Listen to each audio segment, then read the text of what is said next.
আমাদের দেশের অনেক মানুষ মনে করে থাকেন যে ডক্টররা দিনে 3 বার ঔষধ খাইতে বললে সকাল, দুপুর এবং রাত এই 3 বার খেয়ে থাকেন। তো আসলে এই ব্যাপারটা কিন্তু অনেক সময় ভুল হয়ে যায়। কিভাবে ভুল হয়ে যায়? কারণ কখনো কখনো দেখা যায় যে দিনে 24 ঘন্টার মধ্যে দিনে 12 ঘন্টা আবার রাতে 12 ঘন্টা এটা সমানভাবে থাকে না। তো সেই ক্ষেত্রে দেখা যায় যে সকাল 9টায় খেলো, আবার দুপুর 1টায় খেলো, আবার রাত 8টায় খেলো।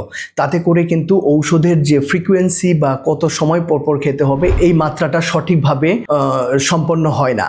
এক্ষেত্রে ঔষধের কার্যকারিতা সঠিকভাবে পাওয়া যায় না। এটা আসলেই এটা খাওয়া উচিত হচ্ছে যে ডক্টররা যেভাবে লিখে দেন যে 1+1+1 অর্থাৎ 8 আওয়ারলি, অর্থাৎ 8 ঘন্টা পর পর সেই ঔষধটা খেতে হবে। যে ধরনের ঔষধগুলোর কার্যকারিতা 8 ঘন্টা পর্যন্ত থাকে সেই ঔষধগুলোকেই সাধারণত 8 আওয়ারলি বলা হয়ে থাকে। তো এই জন্য সকাল 8টায় খেলে পরবর্তী ডোজ হবে বিকেল 4টা এবং তারপরে থার্ড ডোজটা হবে রাত 12টা।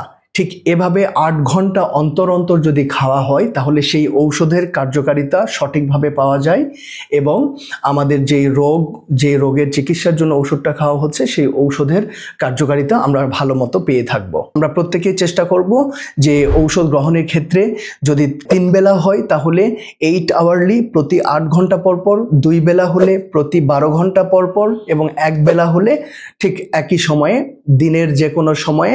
আপনি যদি আজকে 12টায় খেয়ে থাকেন, দুপুর 12টায় খান, আগামীকালকেও দুপুর 12টায় খাবেন। এটা 1 বেলার ক্ষেত্রে। 2 বেলার ক্ষেত্রে যদি হয় তাহলে দুপুর 12টা এবং রাত 12টা।